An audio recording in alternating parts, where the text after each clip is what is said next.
This afternoon on The Pulse, Ghana's historical narrative is in contention as the country celebrates Founders Day, while President Akufo-Addo rejects the notion that Ghana was founded by one person. Former President John Mahama insists Kwame Nkrumah's role in Ghana's history cannot be wiped out, accusing the president of whitewashing the country's political history.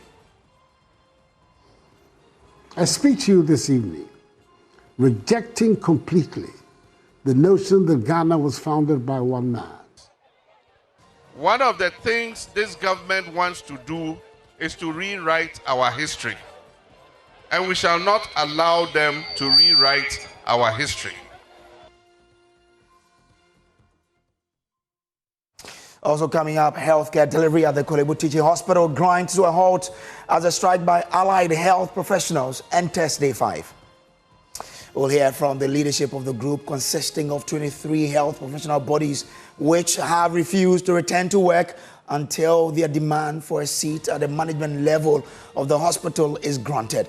We'll bring you details of that action, and later in the bulletin, the Office of the Special Prosecutor requests a copy of the unedited version of Joy News's latest documentary, Porous Borders, as it commences investigations into suspected corruption and corruption-related offenses by some GRA staff captured in the investigative piece.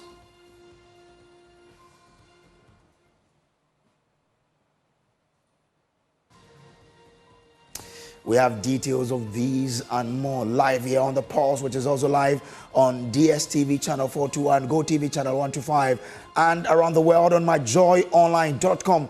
My name is Samuel Kojo, and it's always a pleasure to welcome you to The Pulse to stay.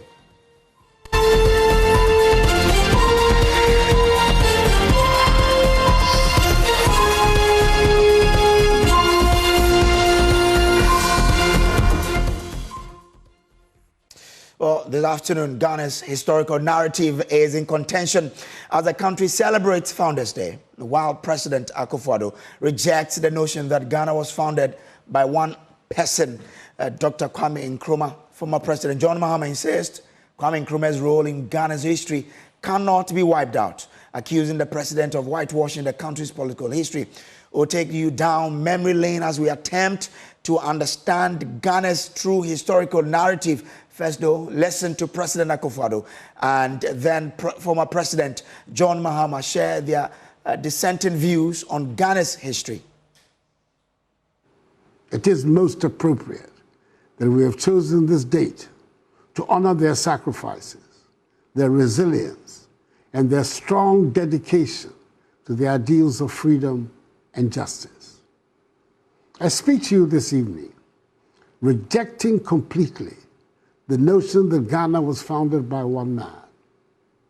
Whilst Kwame Nkrumah's contributions to our independence are undeniable and unassailable, it is important to acknowledge for our self-respect that the struggle for our nation's freedom was a collective effort spanning several generations.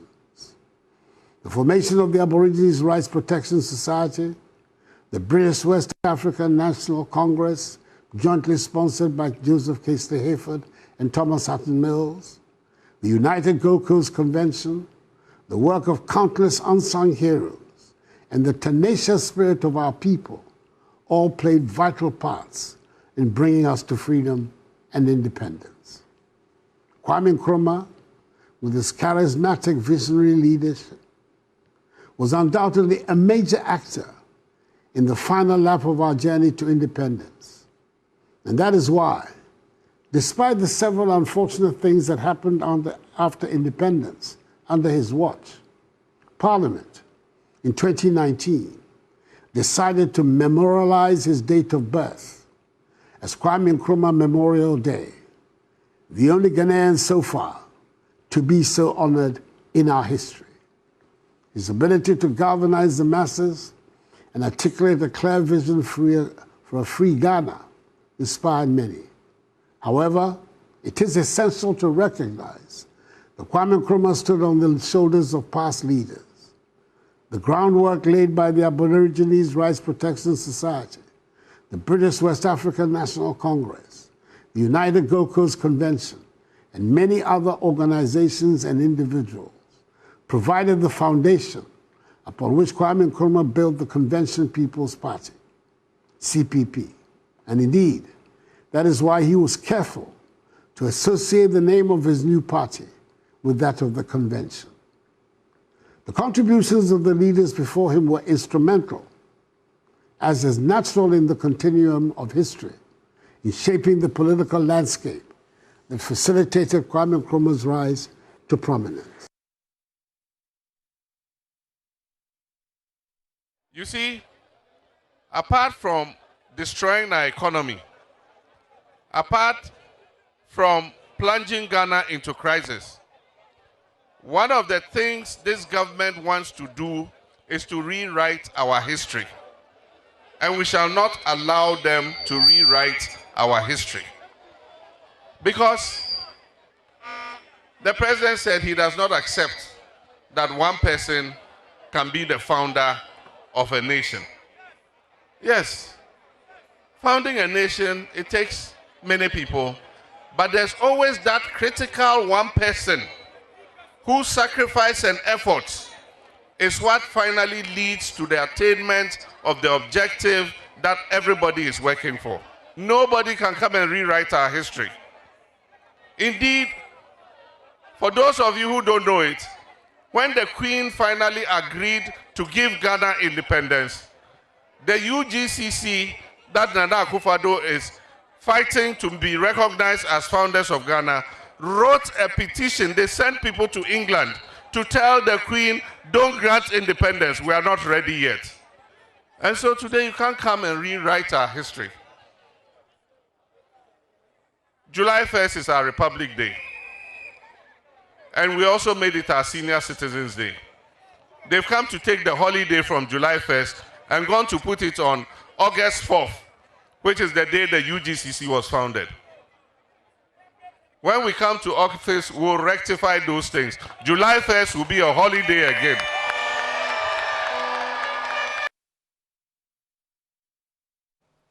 Also, the issue about when and who really, when we have to celebrate the Founders Day and who really founded this country will never go away. Let's broaden this discussion and bring in the Secretary to the Independent Committee of the Convention People's Party, Kwame Botio. Grateful to you, sir, for joining us. Really, must we at this point be having this whole discussion about who founded Ghana? Much, my brother, and my greetings to your cherished listeners. I'm even surprised that we're having this conversation now when the economic situation in the country is so bad. People can't pay their hospital bills. The taps are not flowing at many places. I mean, the roads are in shambles. I mean, if you compare Ghana to even developing countries, certainly we have certain things going on for us, but we are nowhere near what we can do. And I believe that having this conversation at this time is entirely needless. And I'm surprised as to why His Excellency Nana Akufo-Addo should bring it up at this time. But I can only say that it's a diversionary tactic for the immense hardship that we are living under in this country. Because people are really angry at the situation in this country. Recently, I read that even the Gen Z generation wanted to organize a demonstration, and there was the police sought an injunction. So I just see it as a diversionary tactic, full of inaccuracies, and it's the timing is very very bad. It's like just a rubbing salt in the wound of Ghanaians at this period. And I suppose that. Is there people who suffer for it at the polls come December 7th? But I mean, what must happen for us to really, as a nation, accept what it is? That, okay, today's maybe, should it be Founders or the Founders Day, where the apostrophe is placed also matters? What should be our priority? What should we do as a country to accept where the apostrophe must be? I think history cannot be changed. There are some nations like the United States where I would say that His Excellency accurately stated in the speech that it was founded by the 56 members who signed the Independence Declaration. That is how they were founded. And even if you look at the Akan states in Ghana, it is Obunman, Nkrumah, Odapejan, and Osun. The three founders are known. So to say that the apostrophe should be placed after the S, then who are those founders who are included in the apostrophe after S? Let us know who those people are. To start from Aborigines Rights Protection Society of 1897, they were only advocating for land rights. They had no vision of the form that Ghana is today. And those land rights were region-specific, territory-specific. Ghana, as we know it now, was not then in existence during the days of the ARPS. You come to the time of the UGCC, at that time, the borders were not the same. I believe Transvolta Togoland was added later on. So these groups that were mentioned all fought for something. Even the West African Students Union, of which my grandfather Kujubu was General Secretary, was also fighting for the freedom of the West African nations. But that does not mean that all these people who fought for the freedom of Africans and the marginalized everywhere can be said to have founded Ghana. Because what do you mean? I mean, define founding. Founding is to bring about, for someone to found a nation is to bring about the birth of that nation. Many people had ideas of how a nation should be after the Gold Coast. The UGCC wanted self-government in the shortest possible time, hand in hand with the colonial masters. And Kwame Nkrumah, Wedema, Kujubutio, Kisley Hayford, and others said that no, self-government now, with a certain geographical setting in mind, and with the country Ghana as the name. So you cannot have other people who had other plans for a form of nationhood to be attributed with having brought about the nation Ghana. The nation Ghana was purely Kwame Nkrumah's idea. Even Kojo Botu himself, who came back on the same boat with Kwame Nkrumah to join the UGCs from the UK. They lived together in the UK. He himself says that Kwame Nkrumah was the founder of Ghana. He worked in the trenches with him.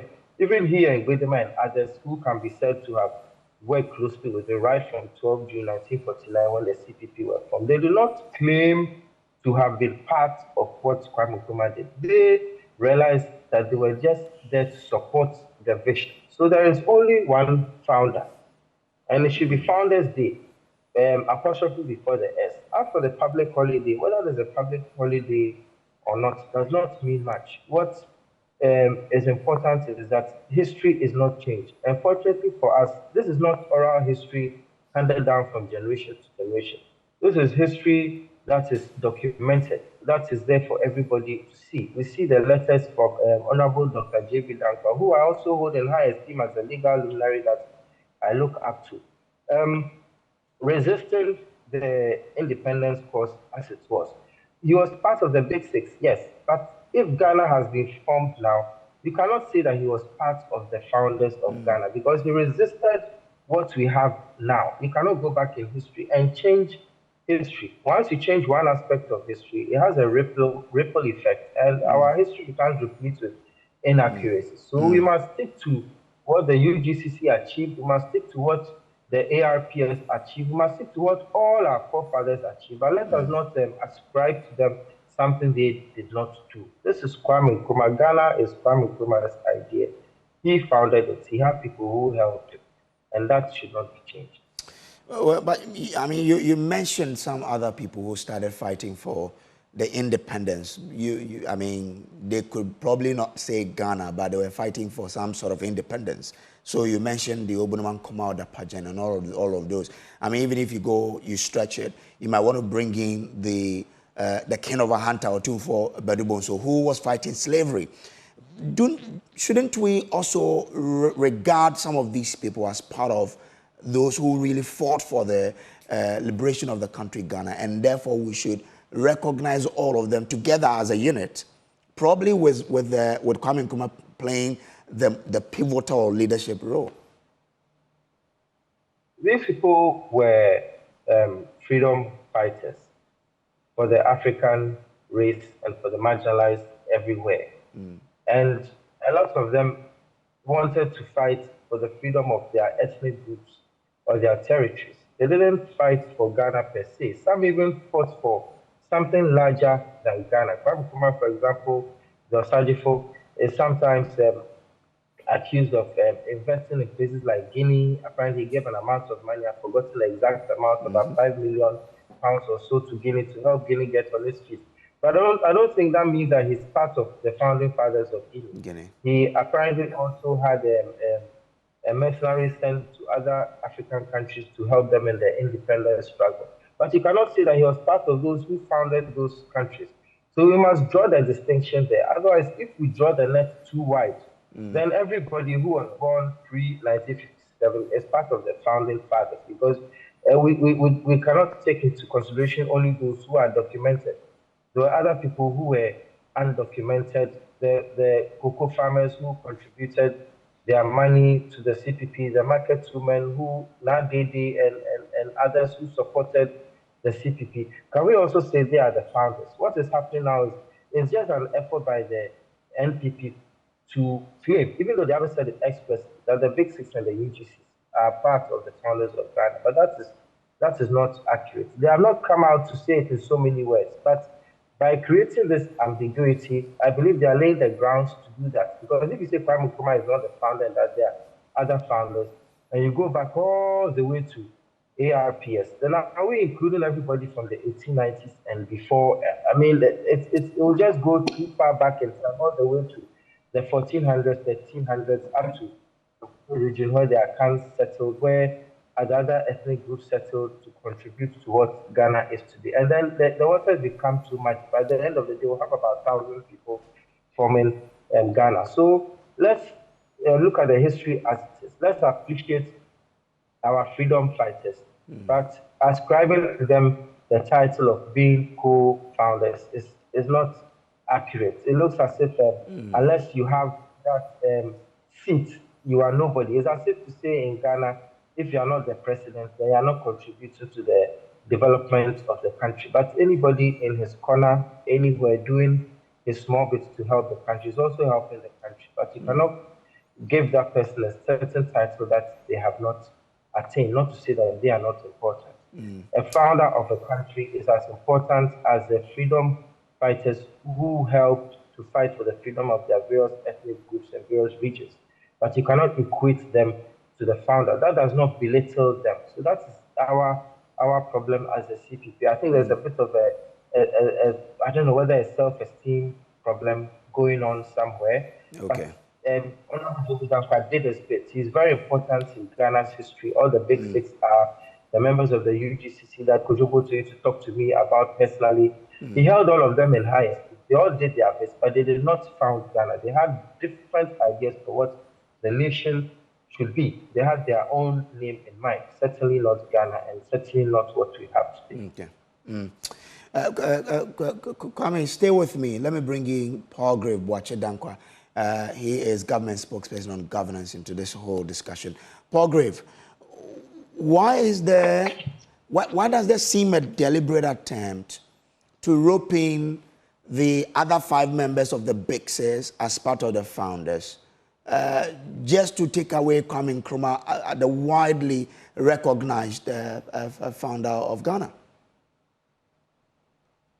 A very good afternoon to you, my dear brother, and very good afternoon to both you on the panel as well. And to state that I do not think that there is a deliberate attempt by government or by President Nana Addo Akufo-Addo to erase the history of Dr. Kwame Nkrumah. It is said that in 1947, August 4th, Dr. J.B. Dankwa, together with Power Grant and the few leaders, founded UGCC. And the president has stated, and I think I agree with him, he makes conventional wisdom that you cannot equate the founding of a country like Ghana to a particular individual, but you can equate the struggles of our independence to a collective team of people who, during the Aborigines in the 1800s, prepared the grounds and built the foundations for us to be where we are. And rightful to say that it was the UGCC that extended an invitation to Dr. Kwame Nkrumah to come to Ghana to be a part of the struggle for independence. Whilst we celebrate Founders Day, we celebrate the toil and struggle of our fathers. And the national anthem even says that God bless our homeland, Ghana, and bless the fathers. And so it's the fathers of the country and some women as well who struggled for the independence of this country. I think that it is preposterous for anyone to think that we can bequeath the founding of Ghana to a particular individual, and that is not to disregard the contribution of the first president of the Republic of Ghana. But like President Akufo-Addo said, you cannot equate the founding of the United States of America to the first president of the United States. Neither can you even equate South Africa to Mandela in the fight of apartheid. You can equate that he was part of the people that fought during the apartheid regime and contributed significantly to South Africa having its apartheid being over. And so I think that it's important we settle this conversation today, and posterity will be the right judges of all the people who struggled for the independence of this country. But I mean, if you look at the roles that every individual played, the big six, of course, we've come to learn that they wanted independence. They said independence at the shortest possible time. But Kwame Nkrumah says independence now. And that time was Gold Coast. Kwame Nkrumah won and the name was changed into Ghana. So isn't it right that people all over the world ascribe the founding of this country, Ghana, not Gold Coast, to Kwame Nkrumah? No, I think that is neither here nor there. There are various stages of formation of countries, and anyone who has done etymology and understands the history of human beings would know that we didn't just come into this being of being able to speak and being able to operate our mental brains. There are people who believe that human beings came from the ape generation and then metamorphosized into various phases. I mean, there's no way that you can disregard the then Gold Coast or even disregard the colonial regime and just accredit modern Ghana founding to Dr. Kwame Nkrumah. There's no way that anybody would want to do that. What we would want to say very clearly and put on record, because this is history that is being written by people. What we want to say is that, of course, the CPP won the election at the time, and Kwame Nkrumah was the leader of CPP, and so he became president of Ghana, prime minister then, and then president of Ghana. Inherited a lot more of the resources that the British colony left for this country. And I mean, like I've stated, Dr. Kwame Nkrumah is such a nice gentleman, did what he could do within the opportunities that were given unto him. He's a politician like every other person has been a politician. And so in crediting the founding of Ghana to a particular individual, Dr. Kwame Nkrumah, I think that it's disingenuous. And people that do not know their history and their generation would be a people that would be able to share these things. But once we know our history and we know our generation, we know very well that Dr. Kwame Nkrumah has stood on the existing foundations that has already been built by the Aborigine regimes and also by the British colony and also by the UGCC, Dr. J.B. Dankwa, Pa Grant, Akweje, and the rest of the leaders that were able to aid in the formation of our independence. Well, but both you brings in something that we've all come to learn, that in fact, at the time the Queen decided to grant the request by Nkrumah and his people that the country has to be given independence, we had a member of the UGCC who wrote to the Queen to say that we are not ready. So how can you bring in such a person that he's also part of the founders? You know, the reason why, and I have seen that letter this morning when lawyer Jan Toka shared it on a platform that I was on GTV, actually, I can mention that this morning, and read the letter, okay? So if it wasn't a collective team that were fighting for the independence and liberation of Ghana from the colonial masters, there was no way Dr. Dankwa would have immediate access to the colonial masters. And so we must settle that fact and settle it very clearly, which meant that there was a team that were in touch with the colonial masters, including Dr. J.B. Dankwa, including Kwame Nkrumah, including Akweje, including William Akufo-Addo, Obechebe Lamte, all the people that we have come to know as part of the Big Six, who were steering committee. And in recent times, we are aware how countries are formed. I mean, South Sudan is one of the youngest countries on the continent of Africa. We are aware the processes within which they went into their formation. We have some countries that are going through military junctures now. We are aware how they'll come through to become democratically governed countries. And so, I mean, I don't want us to look at the letter and put it out of context to state that the fact that Dr. Dankwa wrote the letter to the British colony at the time takes him out of the leaders that aided in the liberation of Ghana from the colonial masters. It was a collective responsibility and a collective decision of all the basics that we have come to know. And even other persons that might not be mentioned as part of them, but people that are, through the struggles, have fought for the independence of this country. No, but Paul Grave, is really you are fighting for something. And at the point where that thing was to be granted to you, you and both you fought for it. But at the time the thing was going to be granted, you then spoke to whoever is giving the thing that, well, it is not time for us to be granted what we are fighting for. But both you goes ahead to get it. Who got it? It is Botu and Paul Grave. It cannot be Botu alone.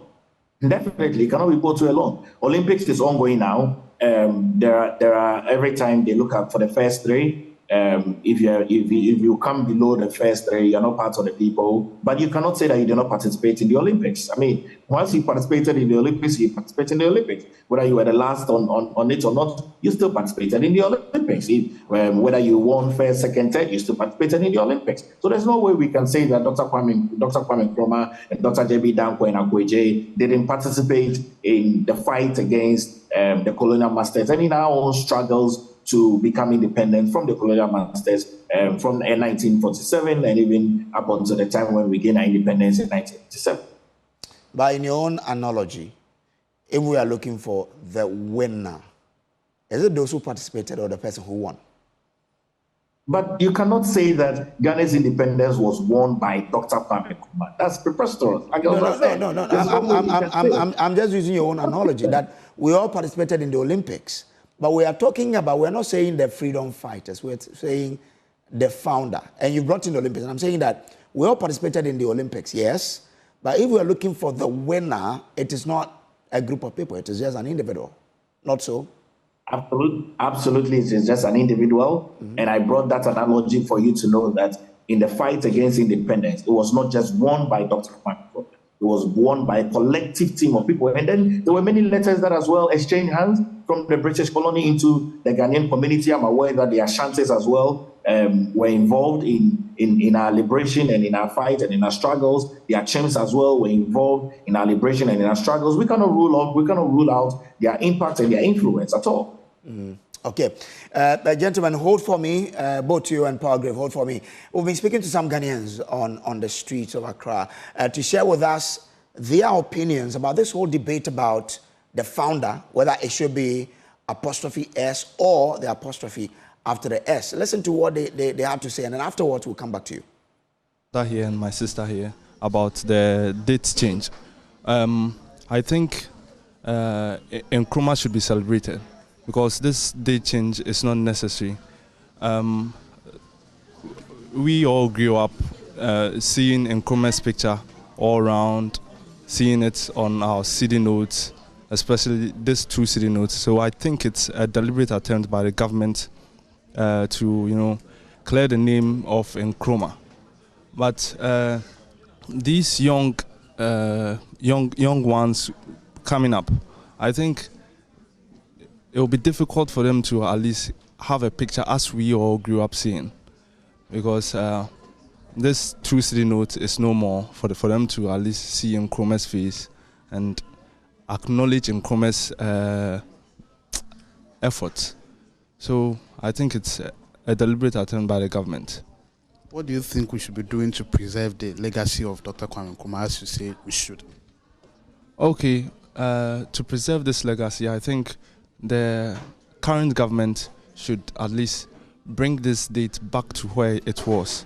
I think it was on 21st September, yeah. So it should be brought back to that previous date to at least acknowledge his efforts. And I think Kwame Nkrumah should be celebrated separately, because I could remember during my primary school times, we used to see Kwame Nkrumah's picture on social studies books, but right now we don't see them kind of things. And for the 2 cedis notes, we don't see it again, because me saying Kwame Nkrumah should be celebrated means like he was the one who fought really hard for us to gain independence in Ghana, and he's also the one who created all the Maharbors, then kind roots in Ghana here. So he has done a lot for Ghana. Kwame Nkrumah was the one who really voiced out, the CPP party actually, they really voiced out for the fighting of us to gain independence. UGCC, they were there, like, they didn't really want, it's like they didn't really want results. But Nkrumah, he outstood them, he fought well, and we had our independence. Okay, I think say in Ghana here, Nkrumah is underestimated. We don't really value him as the other countries do. We know about other countries that even value Nkrumah more than us. We have like West African countries that he helped them to also gain independence. We have street that has been named after him outside Ghana. But in our own country, you feel like he shouldn't be celebrated because there are other people that also helped. Say, Ahinyene Fatawa, we are supposed to give it to you. I don't think our history is being distorted, because it's true that Kwame Nkrumah was instrumental in, at the independence, like gaining our independence. But, other people were also instrumental. Someone like Grant, JB Dankwa, they were all there to, make sure that we gain our independence. And Kwame Nkrumah was just a secretary. He was called from schooling abroad to come help UGCC to attain independence. Just that when he came, the motto was self-government bit by bit, but he wanted to speed up things. That's why he became the forerunner of everything. But it's not that he got the independence alone. If he got the independence alone, he wouldn't have gone to the declaration alone. He would have gone there alone, but he went there with some people to declare independence. So I don't think our issue is being distorted. Just that they should make sure that they include all those who told for us to get our independence. Not that they should just single out one person to celebrate. I would say Nkrumah did a lot, and concerning what he did, and we setting up a day to get his remembrance and other stuff. Although it's necessary, but not all that needful. Although we will set a day, say let's say 1st July is a Republic Day, it's this or that. But there should be work ongoing, because the productivity of Ghana is also needed. It's also at stake. We can't set a holiday, so many holidays in a year, like almost 10, 11, 12 holidays, and still we are saying our productivity is low, which means this should be put into factor.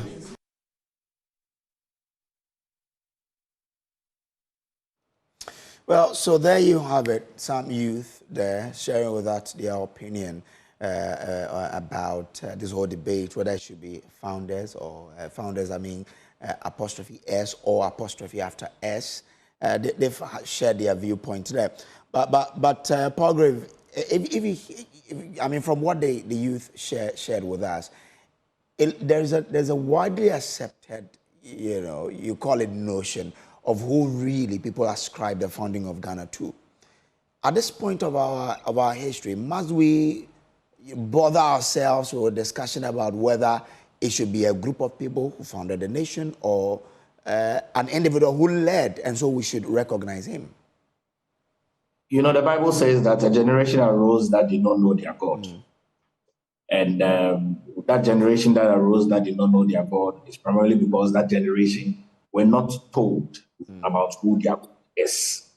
In the same manner, Ghana is a developing country. Since 1957 to date, we have been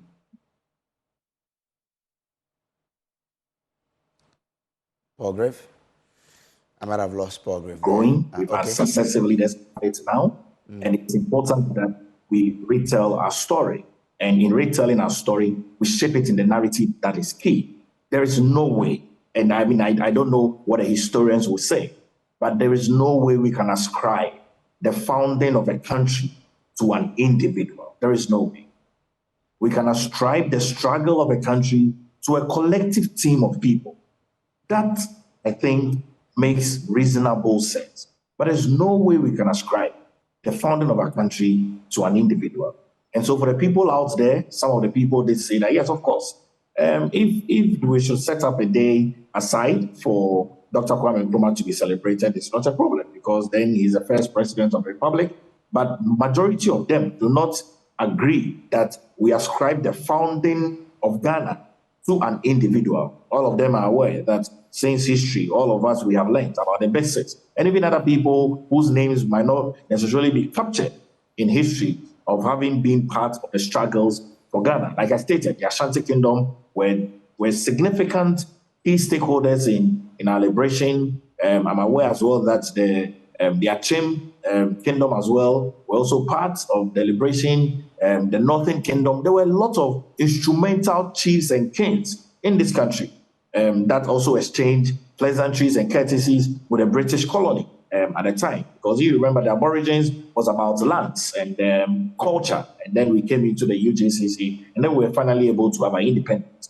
So for me, I'm of the view with the President of the Republic of Ghana that we cannot ascribe the founding of Ghana to an individual. And I'm sure that both to the line agrees. But Palgrave, how do you respond to people who feel that it is this president who, because he has I think his father or an uncle was part of the BRICS, is trying to push this agenda? Because the MPP, your party, has had 180 term during the Akufo time. We didn't find this whole shift, whether it was founders, apostrophe after heirs, or a founder, who we all celebrated until now.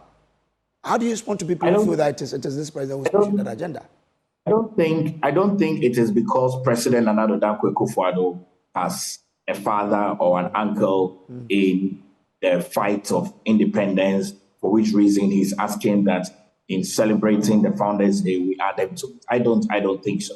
I mean, the persons that you have mentioned, their efforts cannot be called down at all. I mean, Dr. J.B. Dankwa, Grant, Akweje, William Oforiatta, Obechebe Lamte, these are people whose toils cannot be underestimated at all. And I mean, of course, definitely, if you look at the struggles of Dr. J.B. Dankwa, you look at the struggles of William Oforiatta, you know very well, and Edward Akufo-Addo, you know very well that these people also contributed very significantly to Ghana's independence. And I'm of that history as well, and that's my stock as well. So I agree with the president, and I don't think it's because President Nana Dankwa Akufo-Addo has relatives in it. It's like talking about the Fourth Republic. There is no way in the future of Ghana you will talk about the Fourth Republic and not mention President Nana Dankwa Akufo-Addo as part of the president. Someday should divine destiny have it that some people from President Nana Dankwa Akufo-Addo's family become leaders of this country in terms of also becoming leaders as president, sitting at the executive. And they want to be able to set aside the Fourth Republic founders. And they mention Jerry John Rawlings, and mention John Ajekum Kufuor, and mention John Evans Atta Mills, and mention John Dramani Mahama, and mention President Nana Dankwa Akufo-Addo. Would we say that it is because such a person is from Akufo-Addo's lineage, he's wanting to celebrate the founders of the Fourth Republic? I don't think so. I think that it's important that the records are set straight, and President Nana Dankwa Akufo-Addo, with all his history and his background, has been able to put this together, and I think that we must commend him for that. Okay. Kwame, let me bring you in here. Mustn't we as a people also then accept that, well, the country was founded by people? I mean, Nana Kobran Katia contributed so much to this struggle to liberate this country. You have Pargrant who did so well. Otumfuo Bedubonso, the second I told you about it, his head was even, decapitated by the Dutch because of the struggles against slavery. A lot of people really contributed. Mustn't we accept this and move on and say that, well, the nation was founded by a group of people, so let's move on and not say that, okay, I'll bring it back when I come, and then the next person comes and say, I'll take it back to wherever?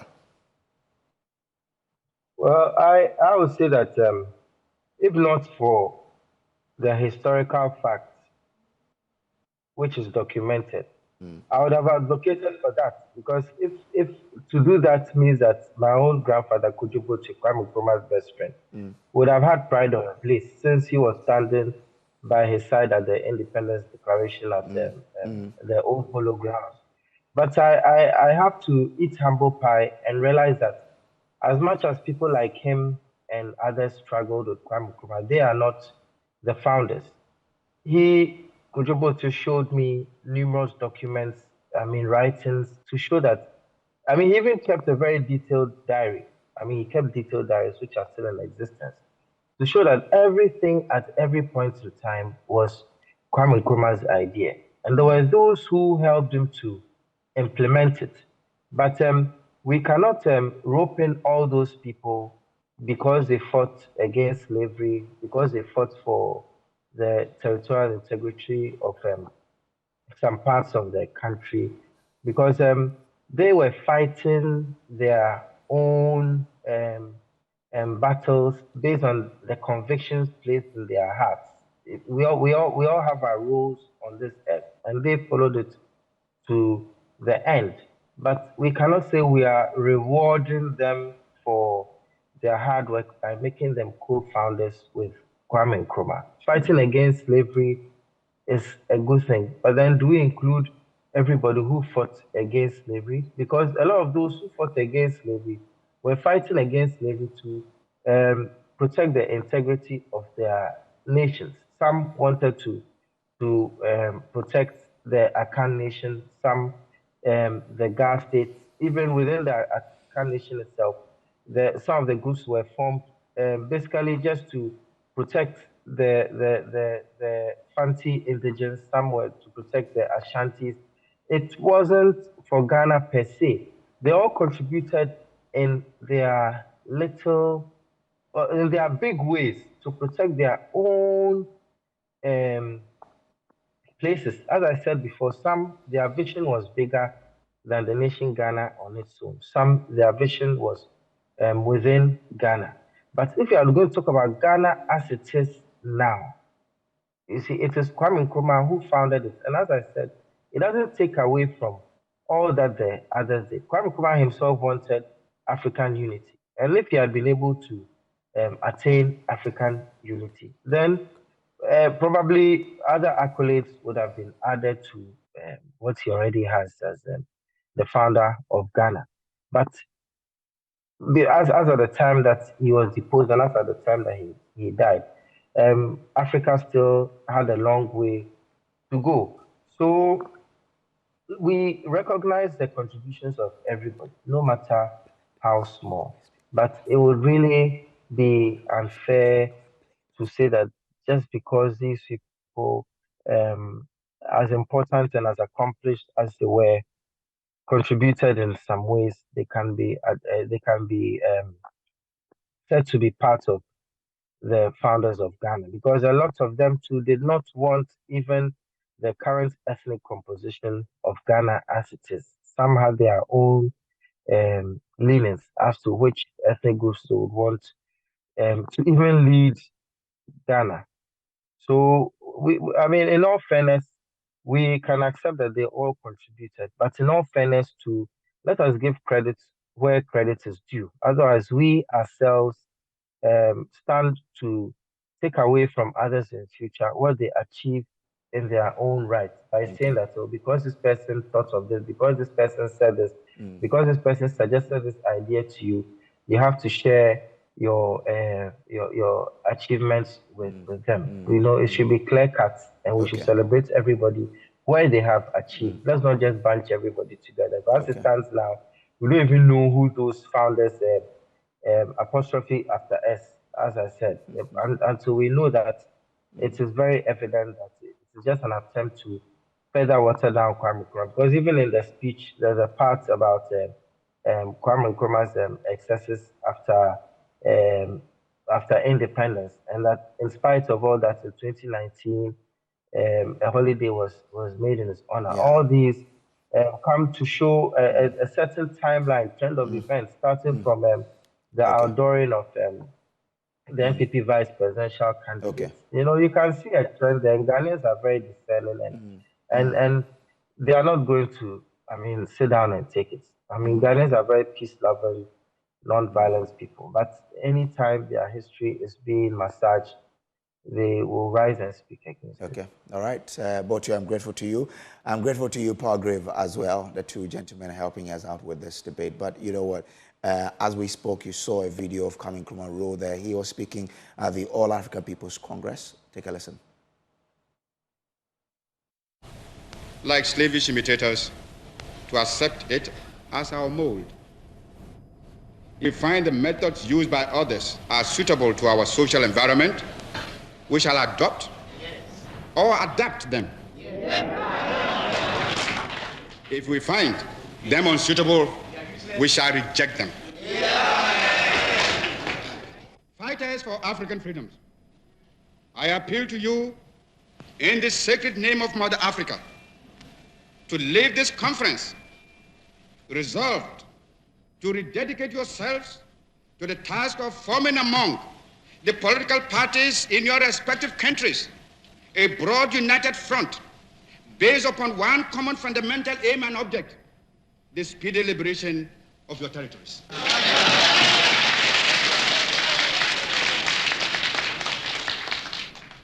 Don't let us also forget that colonialism and imperialism may come to us yet in a different guise, not necessarily from Europe. We must alert ourselves to be able to recognize this when it rears its head and prepare ourselves to fight against it. This mid-20th century is Africa's. This decade is the decade of African independence. Forward then to independence now. Tomorrow, the United States of Africa. Already, Dr. Nkrumah has taken the first step towards his ambition. Ghana and the former French colony of Guinea are to form a federation. Next on the list could be Nigeria. Among the delegates, Tom Mboya. So that was Sosaja for Dr. Nkrumah there. This is still the pause still to come here.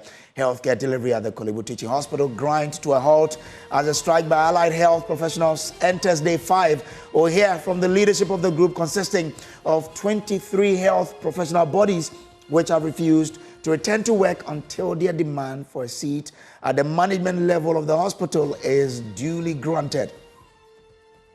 Stay with us for more after these.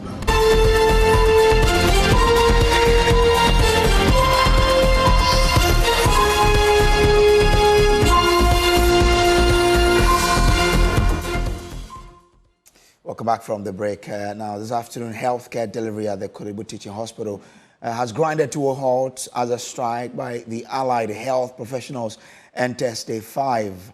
The group, consisting of 23 health professional bodies at the hospital, announced a strike on Wednesday, July 31st, demanding a seat at management level of the hospital. At the central laboratory of the hospitals, patients needing lab tests are being turned away as the professional bodies say they will not return to work until their demands are met. My colleague Prince Kwame Kudoga was at the Korle Bu Teaching Hospital and engaged a patient who came all the way from Agona Swedro and had to be turned away due to the strike. I'm coming from Agona Swedro. I'm coming for, what do you call it? Lab test at the hematology department. You know, it's very frustrating because considering this long journey and you come here for them to go on strike, it's kind of a stressful situation that what can we do? Nothing. We just have to return and find the appropriate time and come back again. So you have to go back to Australia? Yeah. That should be a strain on your finances. It's a strain on my finances, but what can we do? I came here unannounced, not aware of the situation.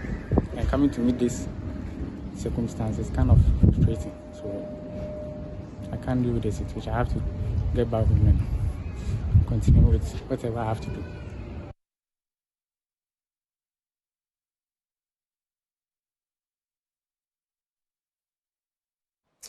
Quite a troubling situation at the Korle Bu Teaching Hospital there, but question is, who are the allied health professionals? We mentioned that they consist of about 23 professional bodies, but who are they, and what does their strike mean to the Korle Bu Teaching Hospital? Joining me in studio now is Dr. Francis Kwakye Entwi, who is the chairman of the Ghana Federation of Allied Health Professionals, Korle Bu Chapter, and Edward Ayem, who is vice chairman of Ghana Federation of Allied Health Professionals, Korle Bu Chapter. Now, grateful to you, gentlemen, for coming through. I hear your demands, or your demand, one of them that I know, is that you have to be on the management board. Is that the only demand, or there are more? Yeah, so what brought about the impasse was an advert that the management of the hospital actually posted. Okay. Over the years, we've been calling for a fair share of the cake in terms of representation at the board and then at management. Thankfully, 2019, it took a nationwide strike to get a representation at the board level. Okay. For the allied health. So over 23 professions and counting. It took a nationwide strike before we had a representation at the board. And once that was done, the ministry actually appointed a director at the ministry to be in charge of allied health professions and our issues, when you go to the ministry. And same is to trickle down to all the agencies under the ministry. Thankfully, the whole teaching hospital and the Tamale Teaching Hospital have actually appointed a director to oversee the activities of allied health. In the facilities? In the facilities. Specific? Yes. So first of all, there is a director in charge of allied health at the ministry. At the ministry, yeah. That was the first thing that was done. Now, 2 hospitals have also appointed same. 2 teaching hospitals have actually done same. Okay. And we were expecting Korle Bu to also follow suit.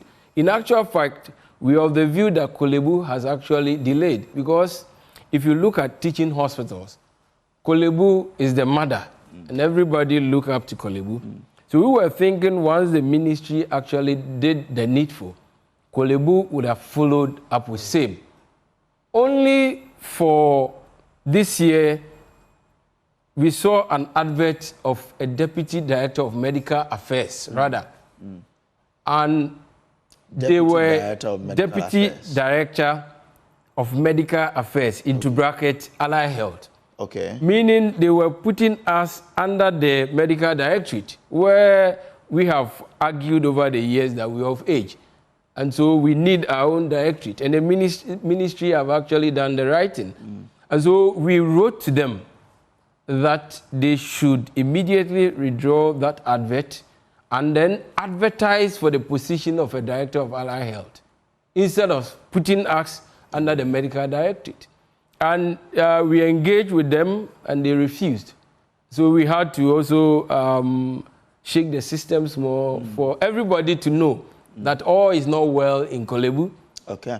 But what difference does it really make if you have a standalone directorate and if you work under the medical directorate? So maybe I'll bring you in here. Okay. Yeah. So really, it makes a lot of difference. Over the years, we have been under the medical directorate. Now, let me let you understand that we have the doctors. When you come to the hospital, we have the nurses. The doctors have a directorate. The nurses have a directorate. The pharmacists have a directorate. Now, for the clinical setting, we have the allied health professions that we have already said consists of about 23 and counting professions. And this last group of professions have existed under the medical directorate all these years. And the truth of the matter is that we've always had the short end of the stick. We've always been given a raw deal. And so we are not giving of our best. Our output is hampered because we of course, the doctors are many. They have many subspecialties. So when he goes to the medical director goes into a meeting and has to take decisions for not only his doctors who have many subspecialties, all of them and he also has to attend to us. It becomes, of course, if there's some priority, he will give to the doctors. If there's some consideration, he'll give to them. I mean, come into the hospitals, and you see that vast difference. Okay, so now we are saying no. That has gone on for too long. It is time for an allied health directorate. If the ministry has found it necessary to put us on the board, which supervises the management, why should we not be at management to help implement decisions taken by the board? So if the board says, let's do this in the next couple of years to help the hospital, to build the hospital, we as Allied Health should also bring our input. Okay, this is what we can do to help attain that vision. But when the doctors go sit down and talk for us, and to tell you the truth, most of them don't have an idea what we do. I mean, they have ideas, but they don't know exactly what we do. And we are struggling. The hospital is struggling. I can tell you that in Korle Bu Teaching Hospital, we have, and I am a radiographer, okay, and I'm in the head of MRI in Korle Bu. Now, we have a CT scanner, a 640 slice CT scanner. There are 3 in Africa. And Ghana has 1. This machine in Korle Bu has been down over 5 years. 5 years? Over 5 years. The MRI scanner? The CT scanner. So that's for cancer patients, isn't it? No, the CT scanner is for every patient. Okay. It's for every patient. The CT scanner we have currently in Korle Bu does not belong to Korle Bu. It's for a private individual. It's a PPP that is in Korle Bu that we are using. Korle Bu does not have its own CT scan. And yours broke down 5 years ago? 5 years ago. So the question is, who is really interested? I mean, as for MRI, I'm sure people have been hearing how often MRI goes down and patients have to be going out. You know, we have to be transporting patients, the cost of ambulance to get patients to the various other places, the inconvenience. Our roads are so bad. So a patient is in ICU, needs a scan because our machines and all are not being catered to properly. They have to be carried all the way to a particular place and brought back. You can imagine what our patients are going through. What did management tell you about that machine that has broken down for 5 years? Because we don't have a voice there. It is a difficulty. I can tell you that at one meeting, the director of medical affairs came to hear from me. And I've never been, to any of the meetings. That the MRI, for instance, which people had informed him to be scrapped, didn't need to be scrapped. I mean, and when I spoke about it, he got to understand that he'd not been getting that information. Okay, he'd not been getting, but other people are speaking on an issue that I am on top of, and I've not been speaking about. What will it take for that machine to be repaired? It won't take much. The machine generated money when it was working. The machine generated money. Where is the money? Where is the money the machine generated whilst it was being used? Okay? And these are issues that at management level can be sorted out. If we have a voice there, if we have a director who is sitting there, he knows what we are about. One of us, not a medical doctor, not a medical doctor, one of us sitting at the table should be able to speak to the issues and speak to them well. And because we know it is us, we are able to appreciate each other. The doctors don't respect us. That is the main crux of this matter. Otherwise, we shouldn't be here. We shouldn't have gotten to this point. They are the head of the medical team. Unfortunately, they have not played their role as heads adequately. And everything has been just about them. Everything has been just about them, and we seem to just be getting the crumbs and all of that. At this point, we are saying, enough is enough. We have come of age. I mean, we were told by our board that they can only give us a deputy director, because we are not of age. So I mean, as of the price, because maybe someone is listening to us, and the amount to repair that machine, somebody is listening. There are lots of good people around. I say so because there was this boy we needed operation for. Someone paid outrightly for him. Other people supported. That's how. So how much do we need to fix that machine? Oh, currently, according to the engineers, it would require about $1 million plus. $1 million plus cedis? Yeah, dollars. Dollars? Yeah. Whoa. Yeah. How much is the brand new machine? The thing has been lying down for over 5 years. I'm sure even if now they come and do a current assessment, it might even be more. So the 5 million is as of 5 years ago? No. I mean, in the intervening period, I've asked and I've been told something in that region. How much is the brand new? Okay. A brand new CT scanner, we are talking almost $1 million. Almost $1 million? Yes. Then of course, it will be good to buy a new one than to repair, isn't it? Of course, if it is. Okay, all right. If there's a need to. Aside that, what other machines are down because you don't have a voice on the machine, on the management, on the table? Oh, if you come to Kolebu, currently we have only, in the main radiology department, we have only one X-ray machine working. Hey, the whole of Kolebu? So we have one at the child health department. We have one at a chest clinic. The one at the polyclinic is down. And in the main hospital, only one machine is working. So you should come and see patients queue. You should come X-ray. for X-ray. For X-ray. For X-ray. We have over 8 machines that are down, that are just lying down. For just X-ray. It is a sad situation, my brother. It says, if you go to the lab, it's the same story. You go everywhere, it's the same story.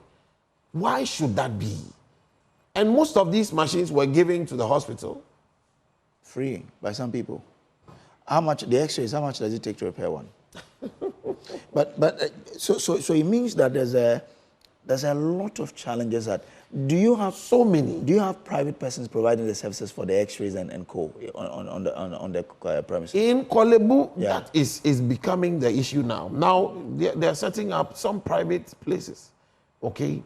But for me, the point is, if we have something that is for the nation, that is for us, even if we want to have something on the side, let us take good care of what we have. Let us take good care of what we have, because obviously you know that in the government hospital, it will be cheaper than out there, okay, in the private sector. Why would we want poor Ghanaians who are already suffering so much to go through more suffering? So now you come to Kolebu, you are giving a request, and the doctors will boldly write on the request where to go outside Kolebu. Yes. They would, and this, you know, is an illegality. It's an illegality. It shouldn't be happening, but it has become the norm. They would write, go to this particular facility, and even put their phone numbers and all of that on it. That has become the stock in trade now. And if you dare go and bring a result from somewhere else, you decide to do it in Kolebu, and you take it, they'll tell you they don't trust the result. Oh, if you do it in Kolebu, I am telling you, they will tell you. And you confirm that they will tell you they can't trust it. So let me put it on record that it is not all doctors. Okay. Okay. The moment you box in doctors, you miss the point. It is not all doctors. Okay. In fact, if you are to take in percentage, you have about 90+% of doctors doing the right thing. Okay. So we should get that perspective so about right. 10%. Some small 10% will tell you we don't trust your results. Not because your result is not trustworthy, you know, but because of other factors. So you can actually paint the cat black and kill it, right? So that story has to be told in its rightful perspective. Now, when it comes to... But it's shocking that there are doctors in Kolebu who won't trust medical examination results coming from Kolebu itself. That's dangerous. It's dangerous. And you see, it is good that they are in the minority. Yeah. Okay? But the point is that if you have a directorate that is actually collaborating with other directors, those issues will come up at the top. What will your directorate really change? So for a directorate, your director will have to make sure that in terms of the personnel, you are well trained, right? in terms of the specialty, you are sponsored to go and further your education, to come and improve upon the system. Over the years, where we are currently, if opportunities come, those people who are chosen to go will eventually not come to add any value. For example, there's a training on medical laboratory, and you send a physician for those training, and he comes and the person is sitting in the consulting room. What will the system benefit from that? Yeah. It is because you don't have a director there who will speak for you. When opportunity comes and it's X-ray, and you don't even get to hear about it, at the end of the day, it means that you don't have one of your kind over there. And you see, this is natural. If a nurse is speaking for a scientist, obviously you don't understand the terrain. And the fact that you are, let's say, a nurse, and you have done, let's say, a specialist course in my area, in the arena of medical laboratory, okay, it is to help you to manage the patient at the ward, and not to come to the laboratory and say you are coming to head lord over me. That is a misplaced priority. Okay. And so when you have gone to do a specialty in any of the fields, it is appropriate that that knowledge should be applying to the patient where you interface with them, and not necessarily in the medical laboratory. Do you get it? Yeah. So for me, I have studied pharmacology as part of my training. Does that mean I should come and sit at a pharmacy, No. to dispense? No, that is not it. But it will guide me when I'm doing my microbiology sensitivity testing for the drugs. I'll be guided. When I see that the patient is on this antibiotic, I have knowledge of it. Okay? So knowledge has come to the point where we collaborate. And that is not to be said that when professionals meet, one should be subservient to the other. And that is why we are saying that, okay, let's have a fair representation at the top. And then when we are arguing, if we are looking at the future for the hospital, I can contribute what is needed in terms of our field for the hospital to become the best in terms of choice. Okay. And so it is a good call by the allied health professionals. And this shouldn't have taken the strike action for us to be heard. Like my brother said, if management doesn't respect you or the system doesn't respect you, when you even put in good measures, it is disregarded. But we are saying that time is past.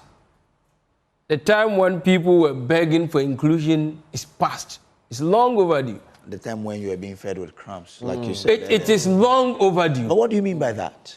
You see, like my brother said, we have become an afterthought over the years. Okay? So even when it comes to building a hospital, they will finish with the building. They will not even consider, let's say, the laboratory or X-ray or, issues of allied health. It is after they finish, then they say, oh, we will do lab. Then they will give you just a room that you should go and operate over there. Those era is past and gone. Now we are saying we are major stakeholders.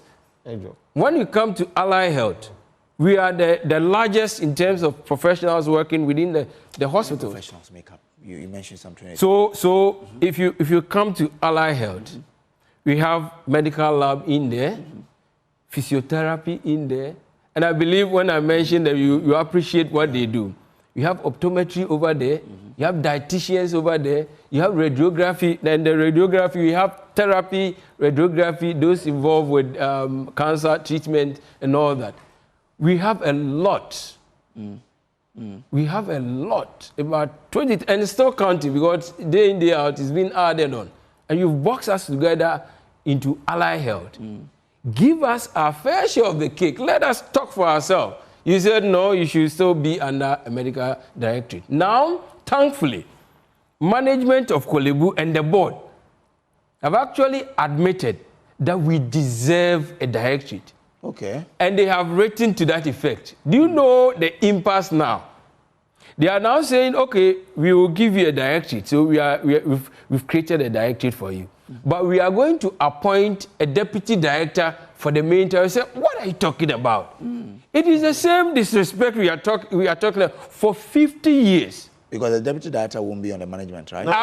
And they are saying, oh, no problem. Your deputy director will report straight to the CEO. Your deputy director will be at management meeting. I say, So I give them this analogy. Suppose the presidency calls that they need directors to come for a meeting at the presidency.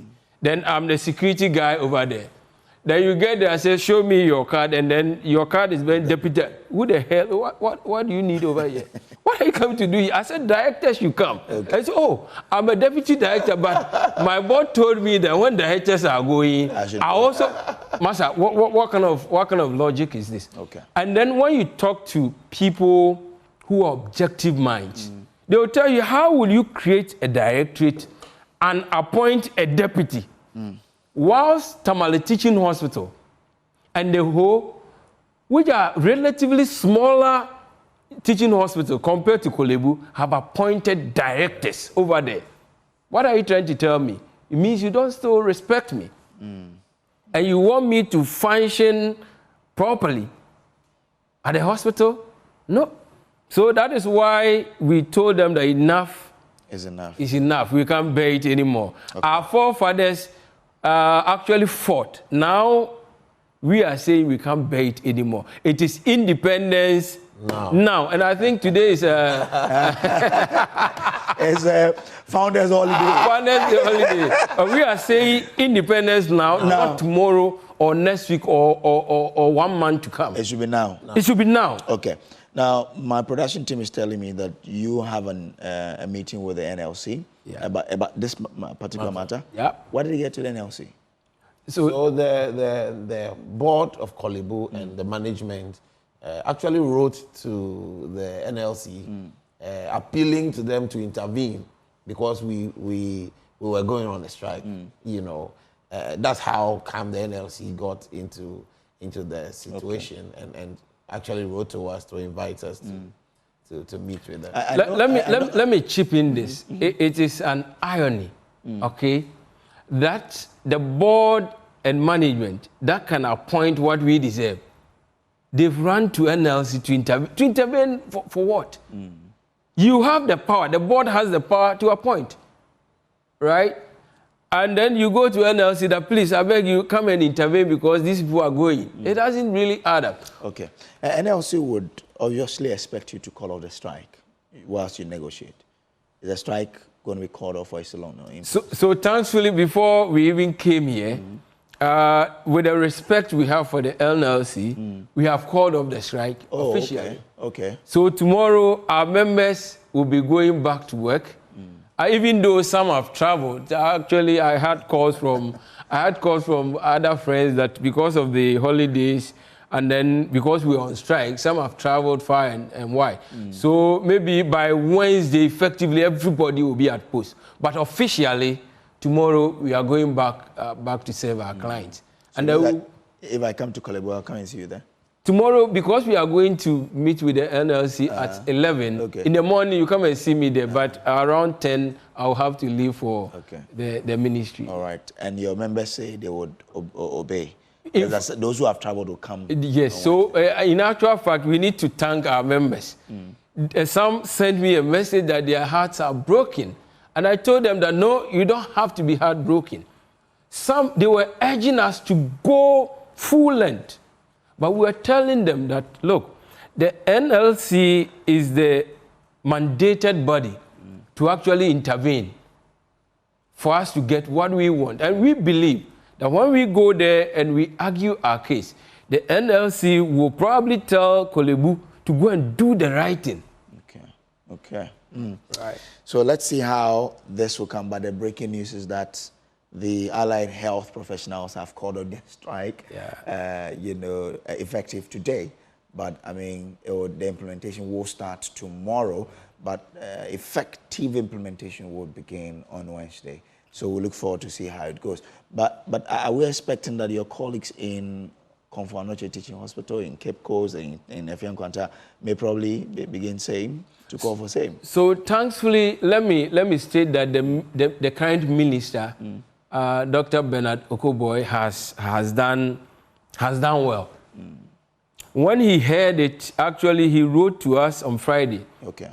We had a letter on Friday that we should give him up to 7 days for him to resolve it. Okay. The only challenge membership had was that it's been quite too long. Okay. So for over a year now, almost a year, yeah, around last year, November, we wrote to the board. They didn't give us audience.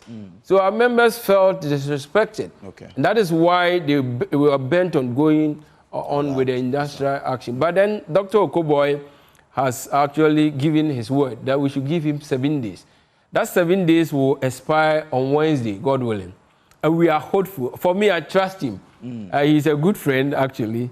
I trust that he is going to do, the needful. He will intervene in some communications we have cited.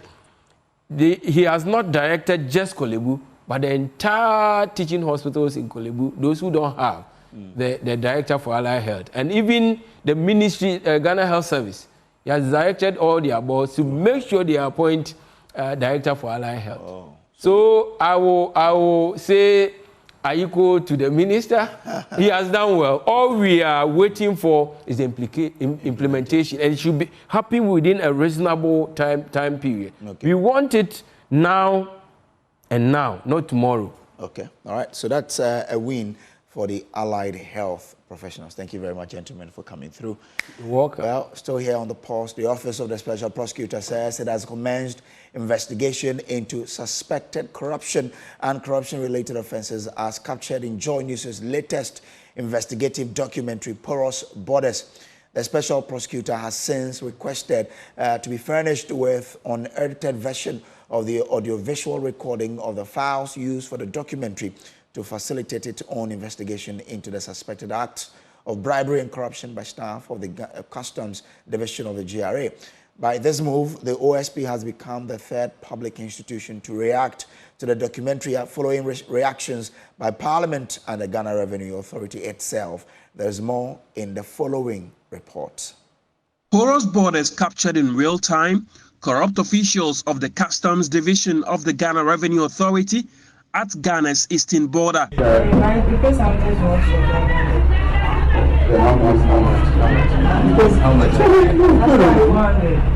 Following the premiering of the expose, the Customs Division of the Ghana Revenue Authority on July 31 announced that it has constituted a team to investigate the suspected acts of corruption. Parliament has also reacted to the expose with ranking member on the Trade and Industry Committee and MP for Bole Bamboy, Yusuf Suleimana, describing the country as quote-unquote sick after watching the undercover investigative piece. The Office of the Special Prosecutor, in its own reaction dated August 2, 2024, announced that it has commenced investigation into suspected corruption and corruption-related offences as captured in the documentary. The Special Prosecutor has since put in official request for the unedited version of the audiovisual recording of the documentary to be made available to his office to facilitate its own investigation into the suspected acts of bribery and corruption as captured in the expose. Producer of the documentary has also been invited by the Special Prosecutor to assist with the investigation as a witness.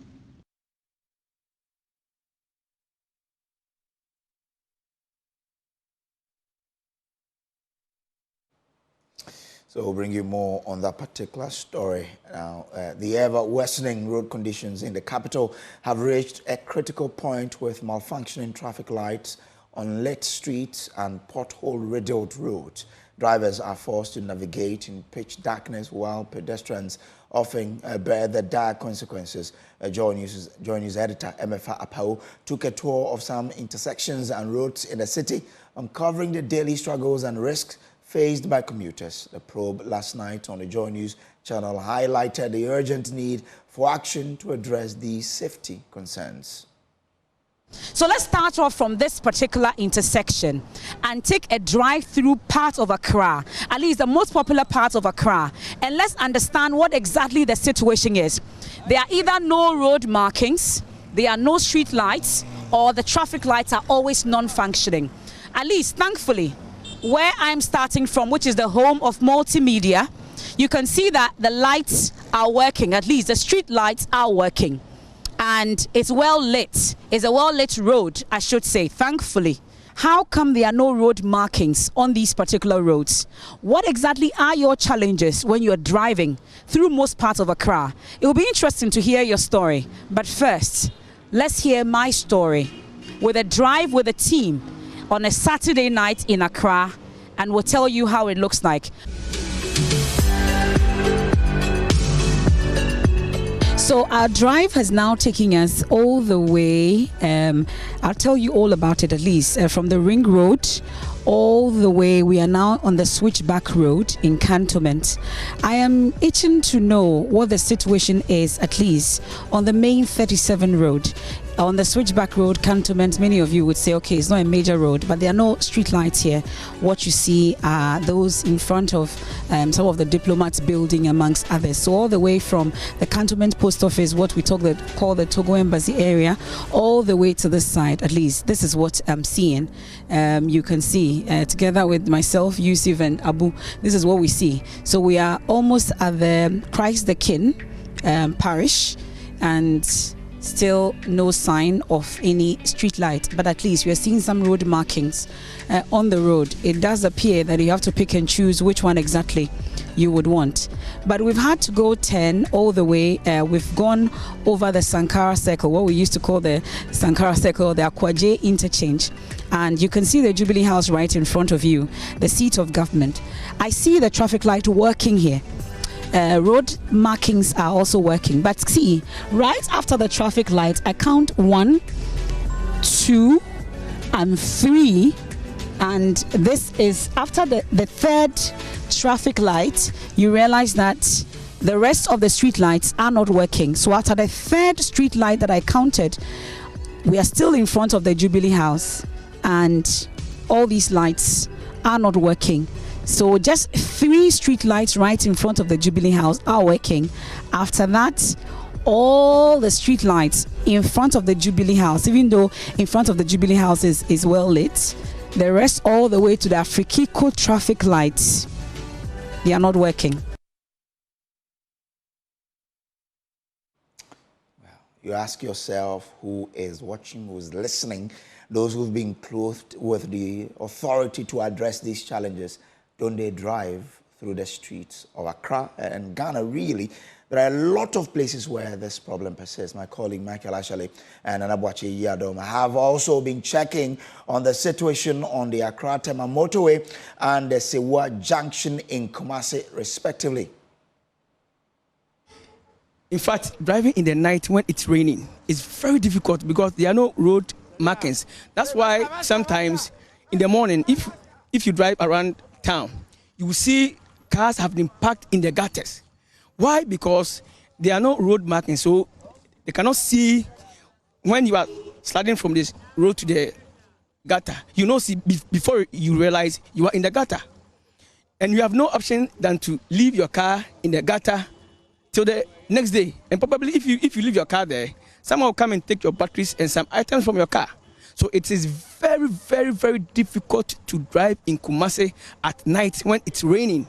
Very, very difficult. So we are telling the road minister to come and do the road markings for us.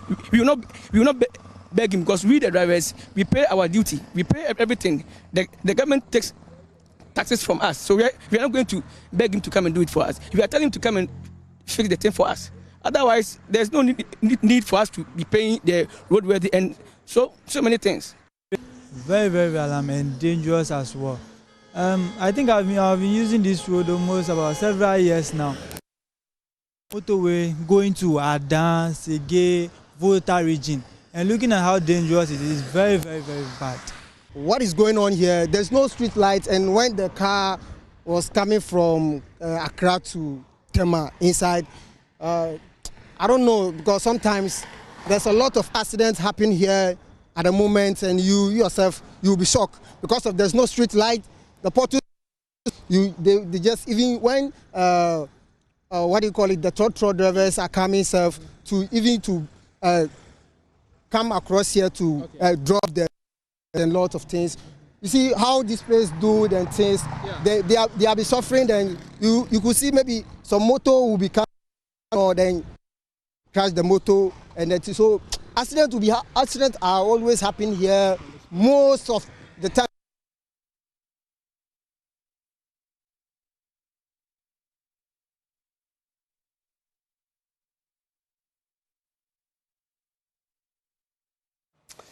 Between January and June 2024 alone, 1,235 lives have been lost out of the 6,653 road crashes within the same period, largely due to the poor nature of the roads. Director of Regulations, Inspections and Compliance of the National Road Safety Authority, Kwame Kodua-Etuahene, is worried about the situation.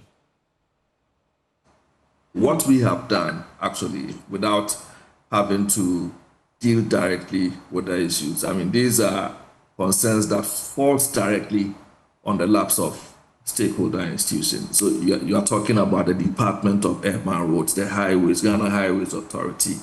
They have frontline responsibility for the road infrastructure. On matters of street lights, I think in the past there's been an ongoing conversation to try to identify which agency has direct responsibility. To the best of my recollection, it sits with the Ministry of Energy.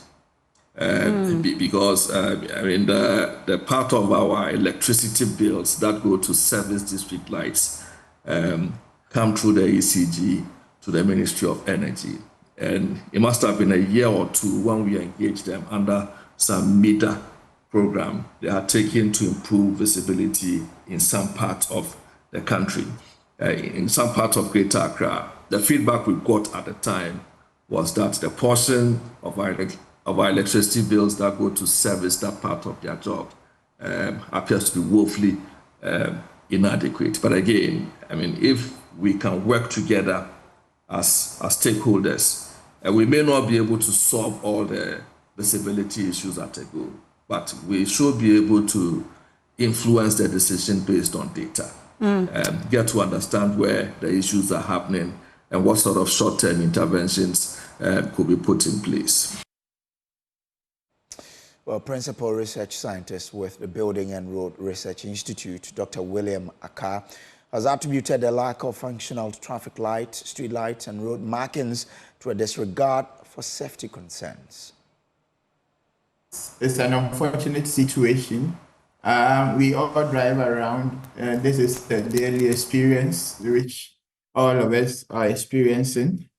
It's unfortunate that we have all the institutions, we have all the laws, we've come up with the strategies to help reduce accidents in the country, but the basic things we need to put in place, we don't take them seriously. It's unfortunate that you will construct a road which costs millions of cedis. Putting in these measures, putting in this furniture constitutes less than 10% of the cost of the total reconstruction.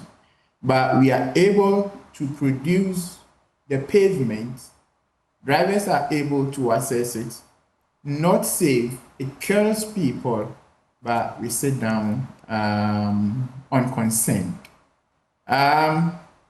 For traffic lights, for instance, if I should talk about Accra, I know they have a traffic management center, which is supposed to also monitor the faults of traffic lights.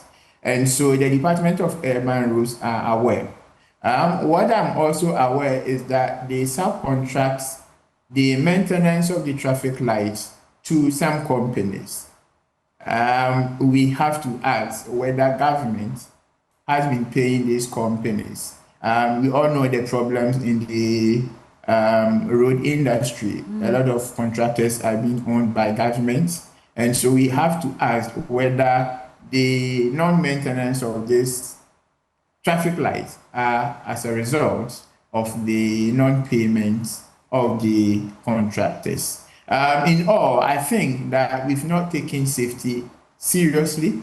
If we should take the street lights, for instance, as they mentioned, at night when crashes occur, the probability of people to die, we've established that is higher as compared to nighttime when there is traffic lights or during the daytime. It's an unfortunate situation we are experiencing, but that's how we found it. As a nation, I don't think we have safety as part of our culture.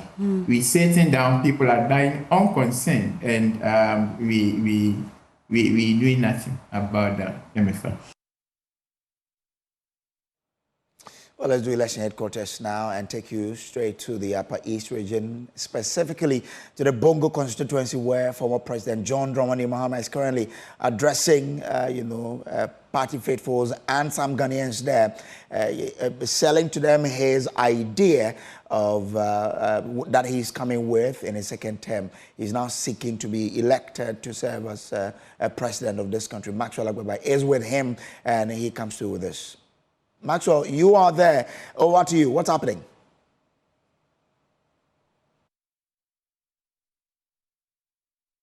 Yes, Brace. So we are coming to you live from the Namu School Park here in the Bongo constituency, where the flag bearer of the NDC, John Mahama, has been continuing with his tour of the Upper East region. It is day 3. He has been to the Talensi constituency.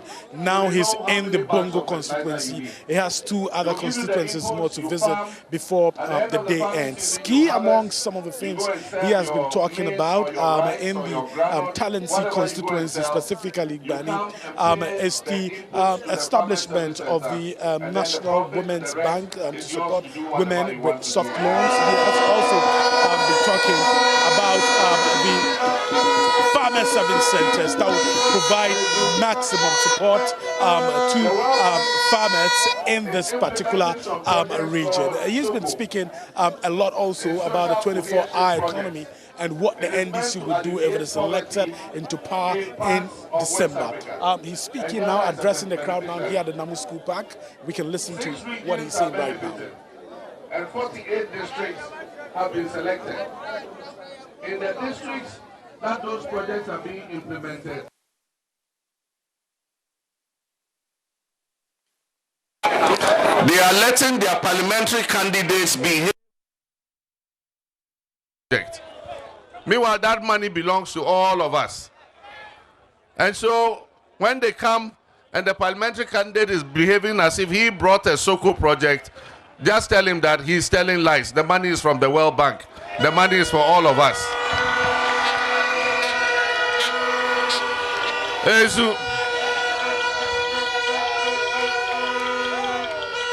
When we come to office, we're going to come and complete the E-blocks that we were building, the community day schools, because we want to ease the pressure on the existing secondary schools so that more children can have access. We're coming to improve the free senior high school program. We're coming to improve the implementation of the free SHS in 2 ways. One, so that our students can get better food to eat.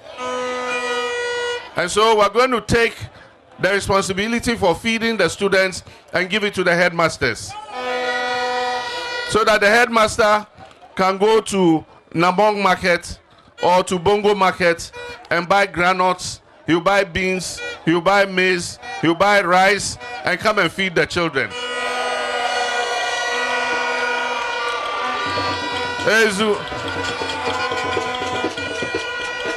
The headmaster can buy a cow and come and kill it so that our children can get some meat to eat. We are going to improve the free SHS so that all our children will go to school together and they'll all vacate together. We will abolish the double track system.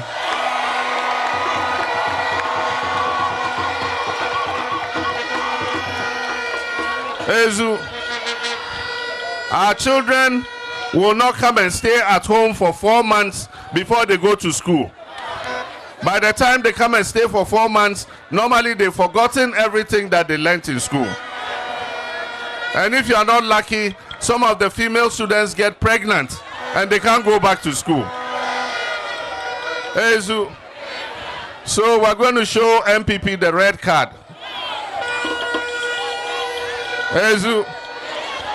When a player is on the field and the coach sees that he's not playing well, the people of Ghana are the coach.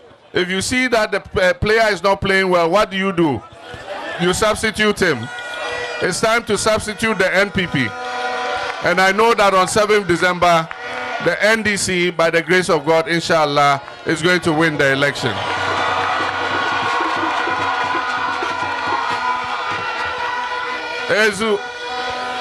We have 2 elections on 7th December. We have the presidential and we have the parliamentary. In places where the MPP candidates know they are going to lose, they are going around telling people, oh, we know you like John Mahama.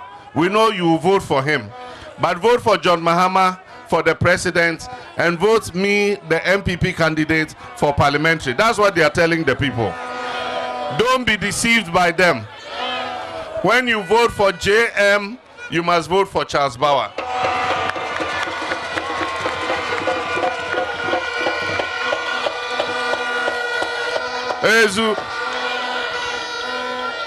You see the shoe I'm wearing? Is it not black? You see this one too is black. Why didn't I wear one black shoe, one brown shoe? Because they'll say I'm mad. So when you wear shoes, you wear one black, one black. When you wear brown, you wear one brown, one brown. You don't wear brown and black. So when you vote for JM, you must vote for Charles Bauer.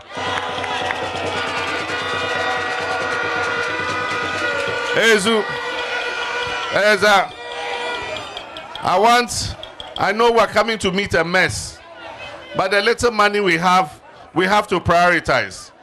And I know that what will change the economy of Bongo is for us to construct the road from Bongo to Namong to the border.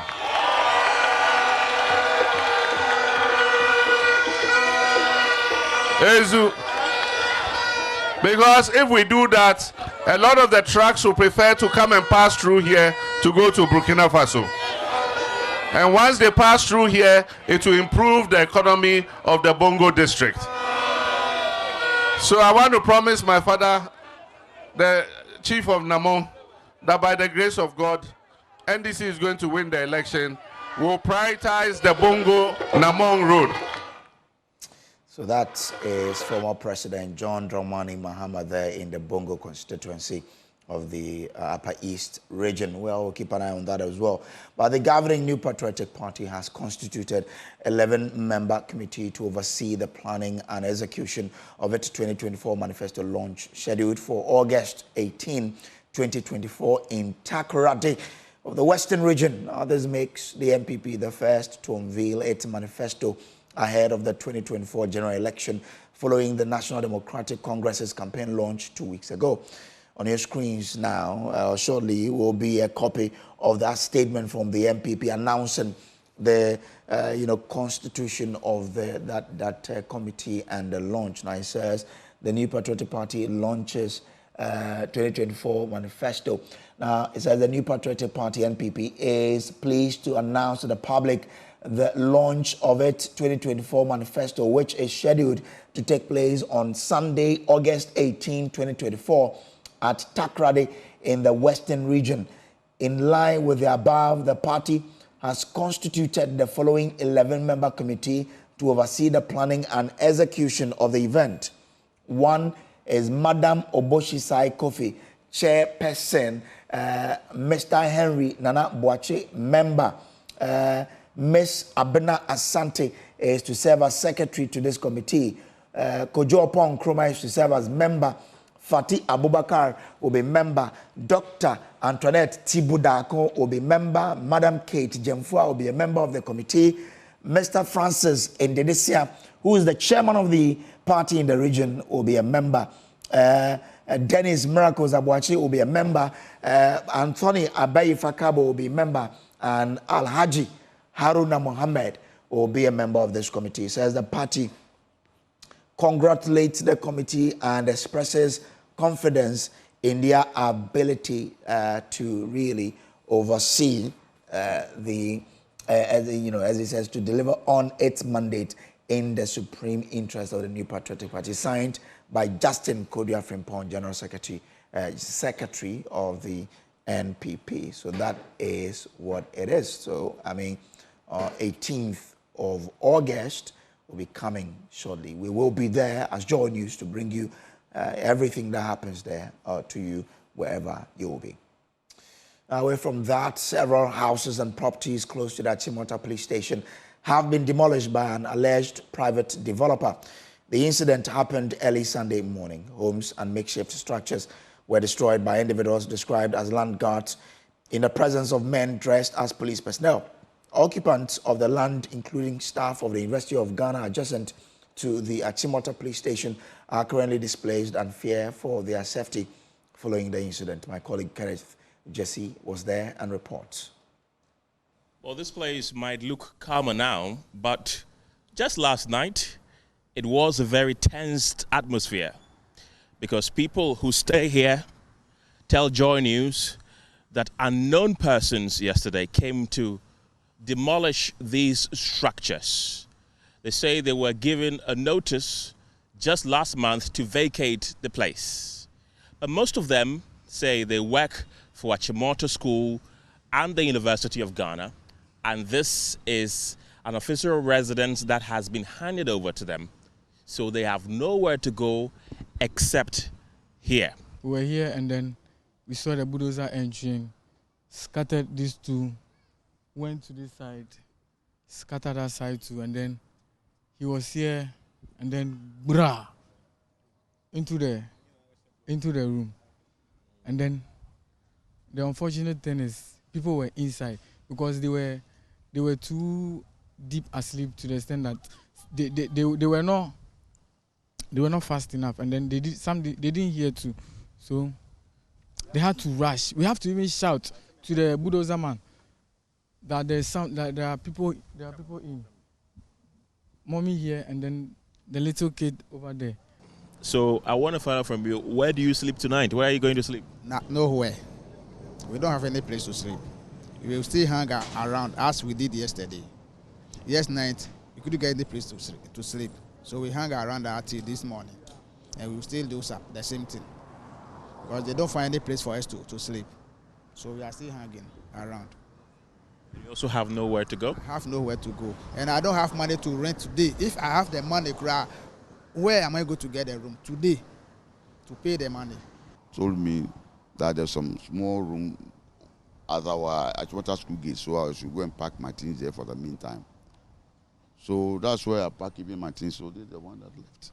But because the room is very small, I'm a family man, I cannot, but only I will manage. Only the heavens can tell where I will sleep tonight.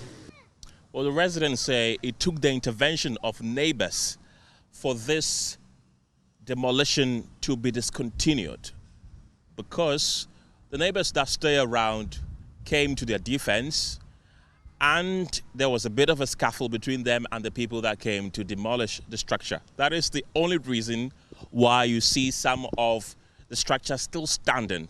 Now, these people, most of them live in fear, are also scared of the unlikely event that these men return again. From Achimota, Kenneth Jesse for Joy News. Well, in the bid to increase the production capacity of women farmers in Ghana, the German Developmental Corporation, GIZ, has distributed 2.1 metric tons of certified seeds to women cooperatives in the Northeast and Upper East regions. The support aimed at empowering women in the seed oil crop value chain is part of a larger project implemented in collaboration with the Height Enterprise Limited, an agro-processing firm based in Bolgatanga in the Upper East region. Regional correspondent Albert Sori reports. According to the Food and Agriculture Organization of the United Nations, women produce around 70% of Ghana's food crops. However, despite their significant contribution, women farmers face numerous challenges, including limited access to modern farm machinery, equipment, and high-quality certified seeds. The German Development Corporation and Heights Enterprise Limited, through the Invest for Jobs initiative, are therefore providing comprehensive support to women cooperatives. This includes certified seeds to improve productivity and income, capacity building in processing, machinery and personal protective equipment, formalization of cooperatives through official registration, and the introduction of health and pension schemes. Chief Executive Officer of Heights Enterprise Limited, Matthew Akayeti, highlights the challenges they have encountered working with women farmers in the seed oil crop value chain over the last 5 years. We started Heights Enterprise as an agro-processing firm in 2019 in the onset of COVID to see how we can impact the lives of rural women through farming by contributing to raise money for seeds for them, to train them further on organic farming practices. On a daily basis, we have more women coming to our offices to ask for support in terms of seed, tractor services, and then some trainings. GIZ have supported us with a 500-liter edible oil refinery equipment. That means that we can now do more. Aside that, they give us filling, capping and labeling machines. So what these women farmers are going to produce at the end of the day will be processed in our facility here to meet international standards. At a ceremony to distribute the certified seeds at Bolgatanga in the Upper East region, Technical Advisor for Invest for Jobs, Eunice Ejewa Ejepong, emphasized the need to support women farmers in Ghana. Through this program, over 450 women have been supported in various areas. We've trained them in various capacity building measures, in good agronomic practices, in the GIZ Farmer Business School, as well as group dynamics. And through this project, we've actually supported them with 2.1 metric tons of seed in various value chains for production to enhance their productivity. The certified seeds distributed to the women's cooperatives included soya beans and granules. The women said the gesture was going to boost their trade. It will help us a lot because buying the granite now is not an easy task. A bowl of granite is now 50 cedi. How many of us can buy about 3 or 4 or 5 of them to sow? So for their granite support is very encouraging. But we still need more. Reporting for Joy News, Albert Sori, Bolgatanga.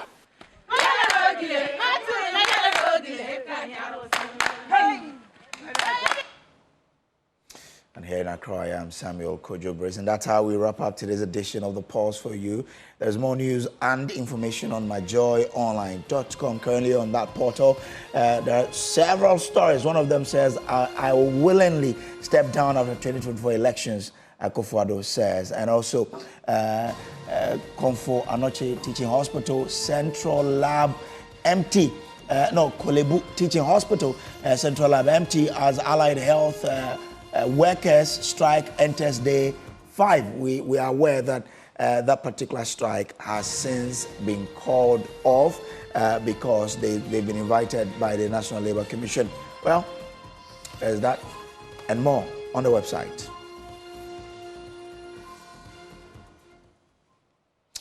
Thank you very much for being a part of the show today. There is more that we have for you tomorrow on The Pulse. On behalf of the entire team, I say thanks for spending your holiday with us here on The Pulse on Joy News Channel. We'll meet again, God willing, tomorrow. Until then, please be good.